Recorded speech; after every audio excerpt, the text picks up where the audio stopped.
Hello, folks, and welcome to a very special edition of the Charging Status podcast. You'll probably immediately notice that I don't have Alex with me in this one. He's actually let me out to play on my own. I've got a very special opportunity to speak to a leading manufacturer of EV wall boxes. I've said before many times in the past that I personally wouldn't want an EV in the UK at the moment unless I had the ability to charge from home. Lots of people do, and that's their choice. But for me, I think it would be an inconvenience. But I'm not particularly tied to any wall box. To me, it's just a box that you plug something into. So I'm really keen to sort of learn more about the design, the technology, the manufacturing process, all the rest of it, and actually put a face to what is sometimes a little bit of a faceless item. I'm really delighted to welcome Evaldas from a company called Teltonika to the podcast. So welcome, Evaldas. Introduce yourself and tell us a little bit about the company. Well, firstly, hello. Thanks for having me. It's an honor. Uh, yeah, so briefly about our company. It's probably in EV world not a very well-known brand, or in some areas not known at all. But Hmm. Teltonika as such is, well, basically it's one of the leading IoT solution manufacturers in the world. It was founded in 1998, so it's in business 25 years plus. Um, the currently company has 3,000 employees worldwide. Wow. The product portfolio consists of more than 100 products, and we have, and we're proud of already so far deployed to the market more than 25 million IoT devices. Hmm. And the constituents of a group are basically as follows. There are five companies under the group umbrella. So it's telematics, which focuses on trackers manufacturing and sales. There's networks, that's routers. Hmm. Then there's energy, which is us. Hmm. It provides CV charging solutions, and telematics, it's a medical industry solution supplier, and EMS is a manufacturing company. Okay. And so with 3,000 staff, I guess you've got offices all over the world, or? Yes, correct. Our offices are currently in 21 country, which includes local representatives. Hmm. And regarding, the geographical spread, we're present in Europe, in Asia, in Middle East, Australia, and Americas, both north and south. So Great. Okay. And of course, you're joining us today from Lithuania. yes, that's correct. That's the headquarters of a group in our company. So let's start off with Lithuania. Um, EV uptake has been, I think, good in the UK. It's very partisan here. People seem to really passionately love or hate EVs. There aren't too many people that just see it as a mode of transport yet. It's a very emotional subject for people to discuss, and there's certainly lots of really awful negative press that's largely baseless. But how are things in Lithuania and that part of Europe? Is EV take up good? Are we sort of well behind the curve? I know Scandinavia is fantastic, but I just wonder how it is in Lithuania. How do people look at EVs? Are they seen as sort of welcome and commonplace and a sign of perhaps things to come, or are they seen as evil mind control devices? Yeah, right. Good question, actually. Well, generally, yes. Lithuanians are very open to new technology, including EVs. Hmm. And recent 5 years were very, well, I would call them a turning point in spread of infrastructure in Lithuania of EV, Hmm. because only last year, 2023, we had the fade out of free of charge public road charging. So basically, up till end of last year, we had free of charge, charging of vehicles on the road, Okay. which was basically subsidized by the government. Then there is, multi layers of other type of subsidies, which we had. So Hmm. there were grants, and we still have grants up to 80% for EV charging installation compensation. on the total cost, both the hardware and the labor. There are also subsidies to new battery electric vehicle purchases, so up to 5,000 euros per each new vehicle purchased. Okay. Plus, on top of that, there's extra compensation for utilizing an all polluting vehicle, which basically resulted to almost 2.5 times increase in battery electric vehicle and plug-in hybrid registrations for recent 2 years. So Okay. the boost was very significant, and there's a huge growth percentage-wise and times-wise here in Lithuania. Interesting. Do you get sort of the negative press over there or not? Is it something that's sort of just destined for the UK? Um, I would say, as you previously asked, is it in love or hate? I think we're, passing by this approach already, and here people, understand it as, inevitable future, and it's solely a matter of, Yeah. Yeah. Yeah. when, not if. So that's probably the approach we're, here having, Oh, that's good. Maybe we'll get there eventually. hopefully. And so you're coming over to the UK. Yeah. What makes your product special? I said sort of in the intro, but to a lot of people, it's just a box with a socket on it. But tell us, what makes the Teltonika product special, and what differentiates it from perhaps some of the others. Right. So I will, start, maybe one step before that, why UK market in general. So we consider UK being, and it's not us considering, it's a fact. It's one of the biggest European economies, that's number one. But at the same time, EV infrastructure-wise, it's still a developing market. Yeah. So, and we do have a dedicated product for EK market in our portfolio. So, and then the second part is the rate of growth and the actual annual registrations of electric vehicles. So obviously Norway is number one with 90% of vehicles registered in 2023 being battery electric vehicles and plug-in hybrids. In second place, there is Sweden with 60% of new registrations being fully electric vehicles or plug-in hybrids, and then there's the rest of us. So, Yeah. and Yeah. Yeah. and within that, it's and I looked at the figures of UK, and it tells a very interesting story. So the facts are the following: that 24% of UK last year registrations are battery electric vehicles and hybrids combined. Uh, and there is a unique and significant part in UK which very differentiates from the rest of Europe, is that 32% of all new car registrations in UK were hybrid electric vehicles, meaning the non-chargeable ones.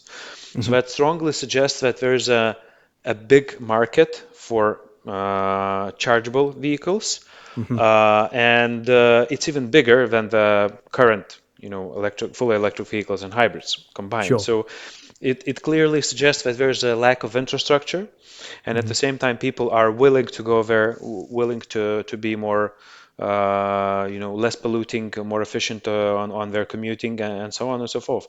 And that only constitutes to the private cars. That's excluding the commercial transportation, for which I don't have figures in front of me.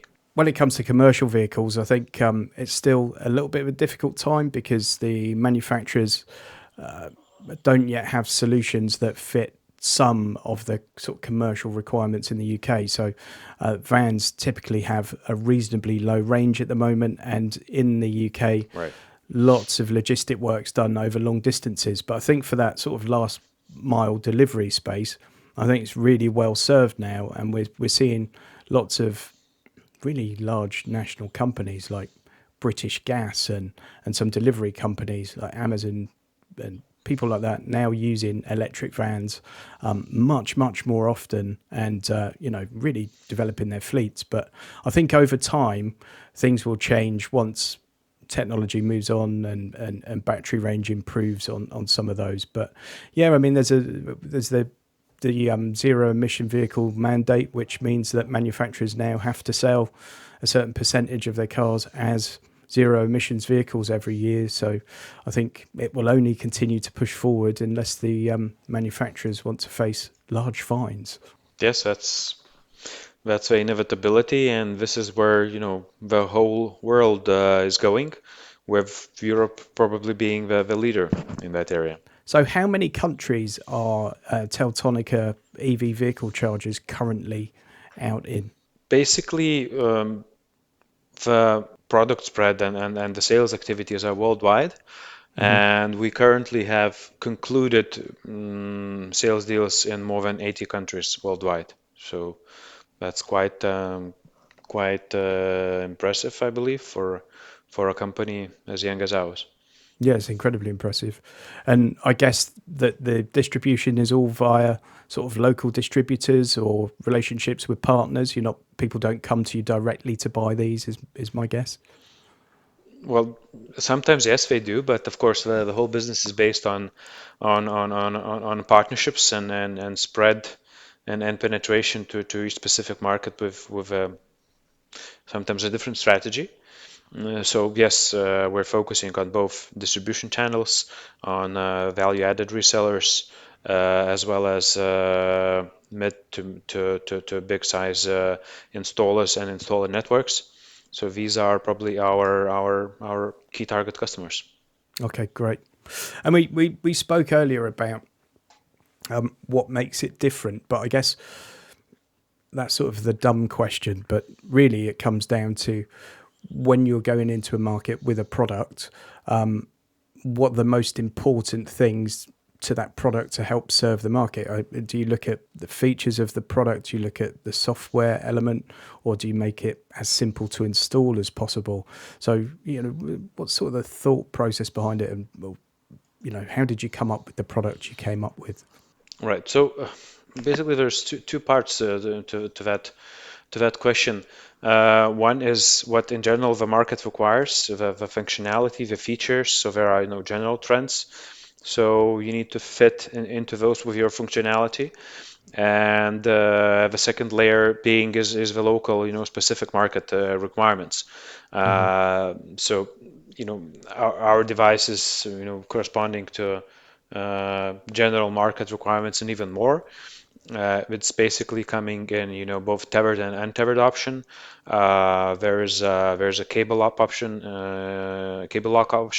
regarding connectivity features. So via application, it's Bluetooth connectivity, it's NFC reader authentication, solar connectivity. When it comes to more commercial use, there's OCPP connectivity through Ethernet port, Wi-Fi, and there's GSM option as well.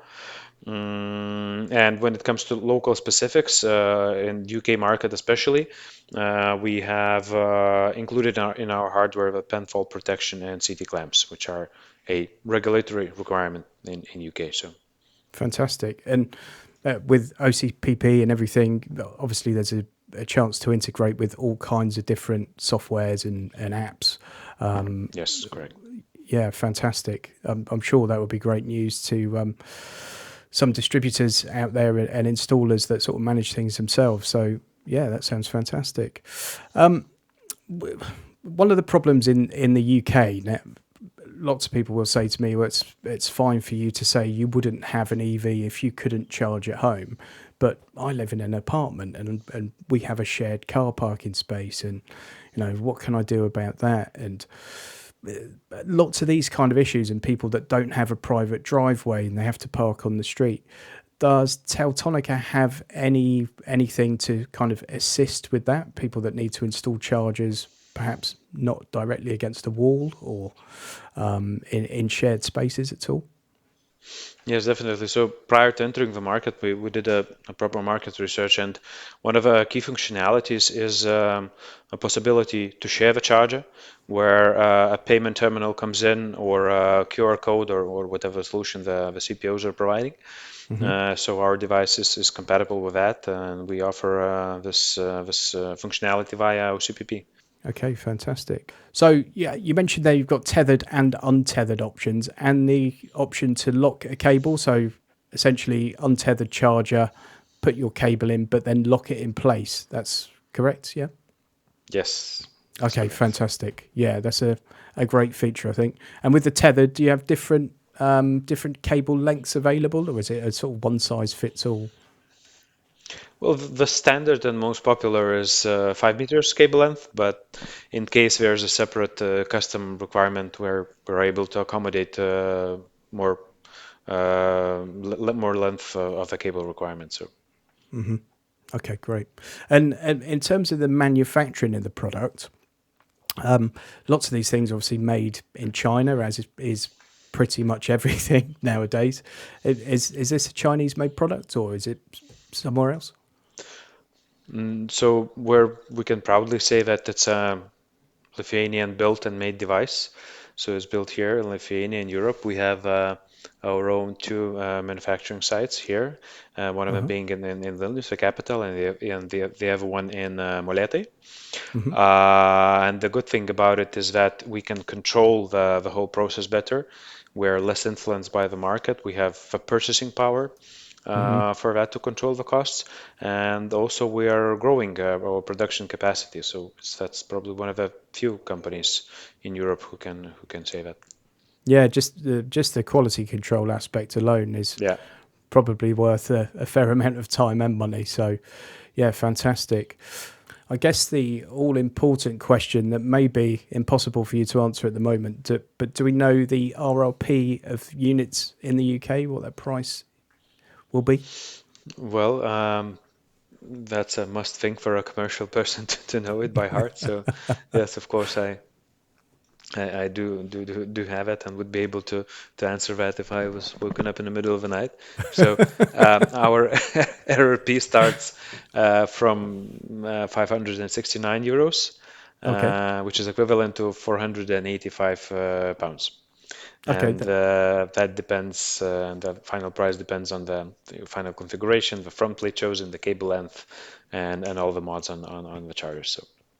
And as for the front plates, you've got kind of a wooden plate or a more traditional sort of plastic options. Is that right? Our standard options come with four different color plastic plates to be chosen, or a premium Akoya wood panel to be chosen. If we would partner with white label requirement, then we would be able to offer basically from unlimited color of front panels. Hmm. Okay, great. Uh, one of the things that's been an issue in the UK for public chargers to get installed is sort of local planning, and because our government's fairly broken at most levels. Um, Basically, the government for the UK say, here's some money, we need to install lots of public chargers, and then it comes down to the local governments for each region, and they say, well, we don't want one going there because of this and that. Um, because of that, I'm wondering just how difficult it was to get approval in the UK, and was that an arduous process, or was it quite straightforward for you? Um, I would say it was quite straightforward.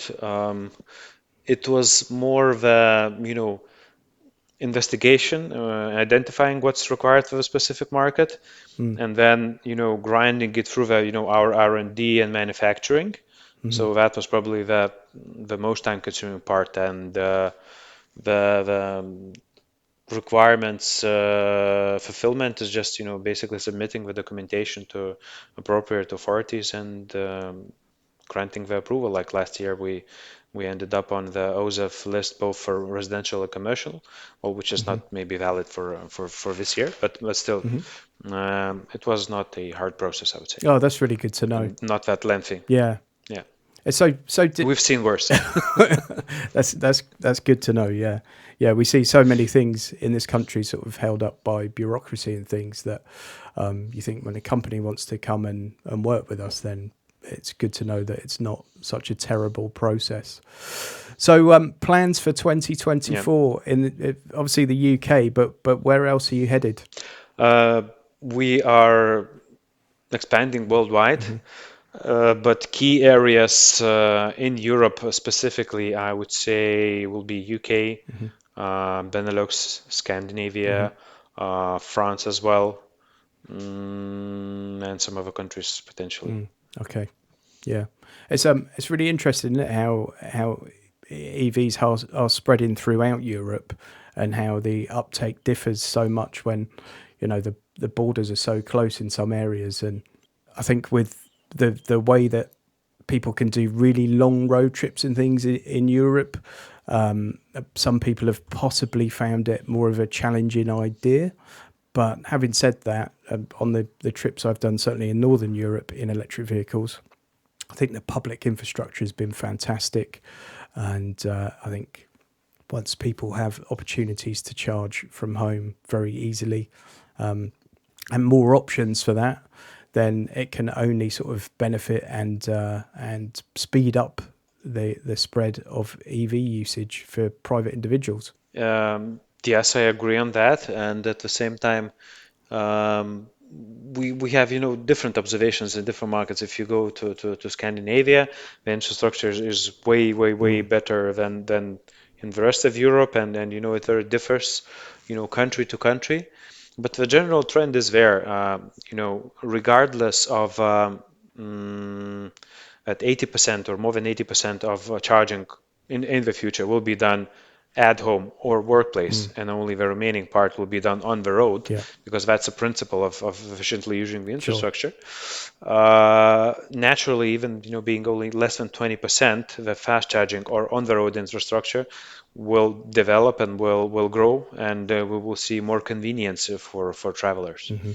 Great.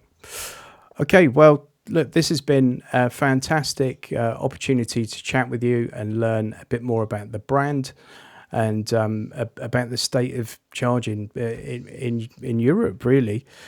So thank you very, very much for joining us. It's a great pleasure to have you, and hopefully we'll chat again. Thank you. It was a pleasure chatting. Thank you. To find out more about Teltonika and their range of EV chargers, go to teltonika-energy.com. Thanks for watching this one, guys, or listening to this one, perhaps. This special edition of the podcast will be broadcast on my YouTube channel, which is definitely not a guru, and via the charging status feed on all the usual podcast apps and platforms. Thanks. Catch you next time.